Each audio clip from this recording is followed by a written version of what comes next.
it's Natalie with Odd Page Society. This is our backwards flip out journal, and today I'm going to show you how to attach your ribbon if you choose to use this as your closure. There was a question about how I had completed it with our previous journal, so I'll just show you briefly what we're aiming to do. So the closure ties this way here, and then your book opens up, and in this particular example I have two different envelopes that our ribbon ends up going through, and then there's a total of like 4 here, so this folds out quite extensively. What I have done is I have taken a craft knife and I have cut a hole the width of the ribbon. I've then covered that up with some paper here, and I left it to just kind of float on its own over on this side, and then it ribbon comes out of the envelope here, and I have extended the envelope a little bit because it worked better with my design by using these things. So we are going to do that now with our second book that we are working on. So we fold this one up. So just so you have an idea, this ribbon kind of wraps around. It's coming out of this side of the book and it's meeting up here. So we're basically aiming to accomplish the same goal. I have kind of carefully looked at this book and how it folds, and we're going to do things a little differently because this is a different book. So I am okay with my ribbon coming out of this crease, which would be the width of one envelope. So that's important to just kind of keep your eye on.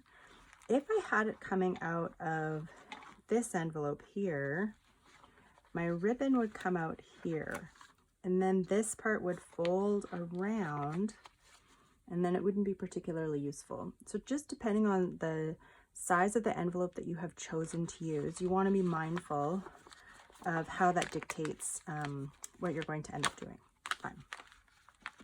Okay, so because this is kind of folding and getting in the way a little bit, I'm just going to get rid of this little book here. Get that out of the way.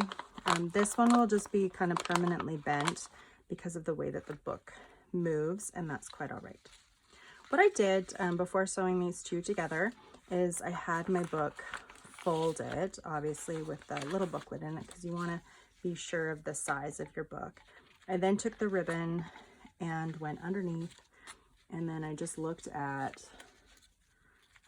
what I kind of wanted as far as the size of my bow, because that's typically how I tie my ribbons, and then I cut them both.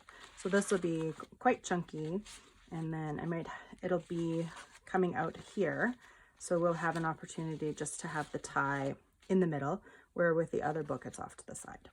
Okay, so now that we kind of have a visual of what we're doing, I want this to be in the middle of the book, and this particular ribbon on the bottom measures 1 inch wide, so that's a good gauge, and I want it coming out and folding over with the lighter side over, so then it helps me if I work with it in the orientation that I need to adhere it down to. If I happen to do it this way, when it comes out, it'll come out and have the nice kind of detailed ribbon that I've done on the inside, and I want it to be on the outside. So if you have a centering ruler, which is recommend, I have a couple. I have a 12-inch ruler and I have a 3-inch ruler.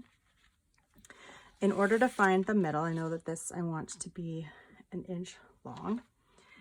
I can look at this one and I can gauge kind of where the center is on my ruler. This might be a little hard for you to see because the markings are in white and not black. So that's 3 inches, and then I want to go 1/2 inch on either side to get my full 1 inch, and I probably want to go and extend it by just a hair.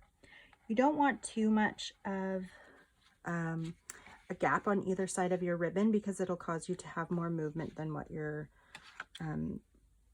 really intend to have.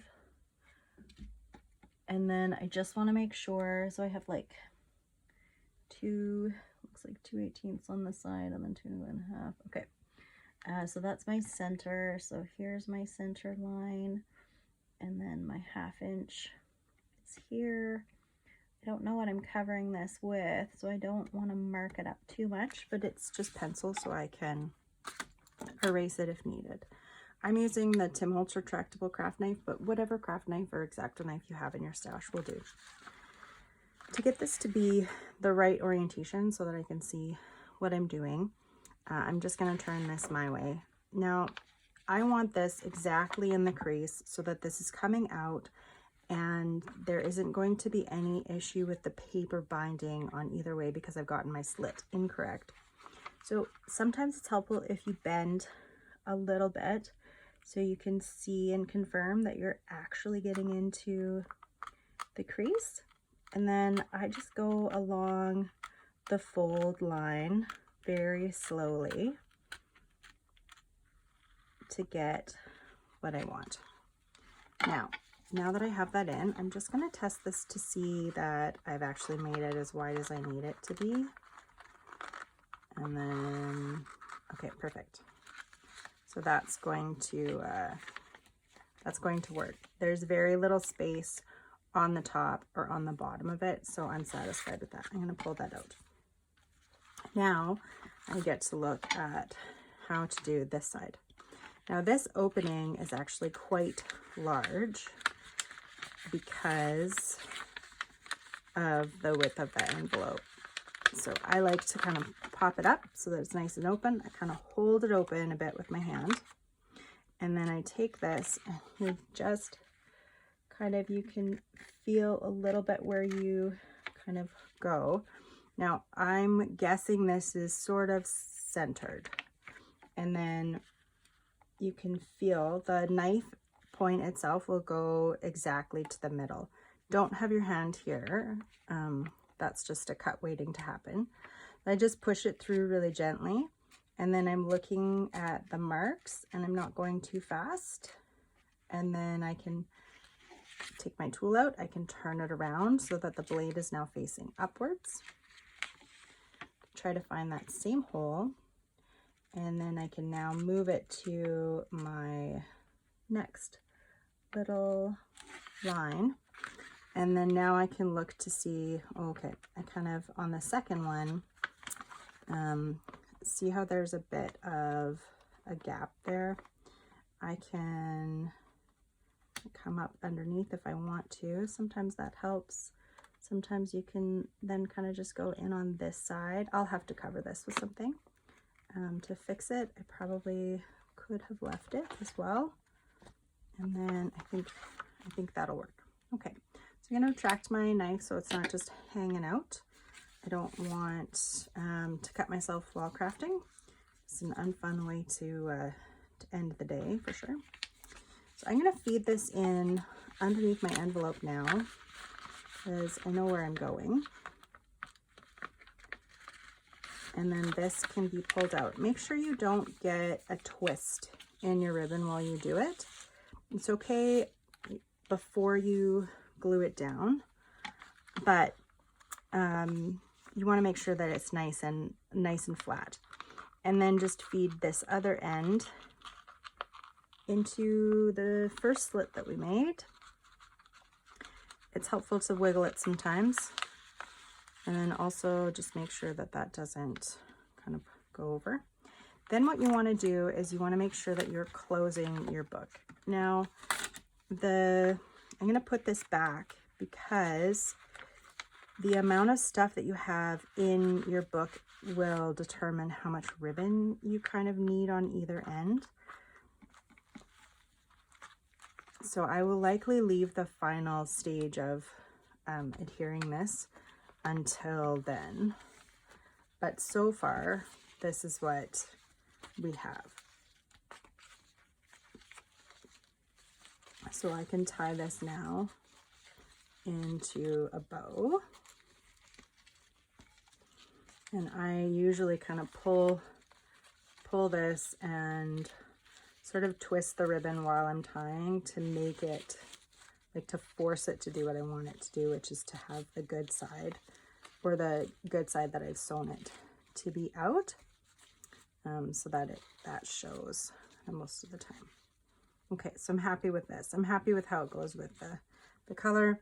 What I want to be mindful of is this little nick that we made here, and the fact that because of where this is now, and this is only going to kind of go further and further around the book with the more that we decorate, because I haven't finished decorating this yet.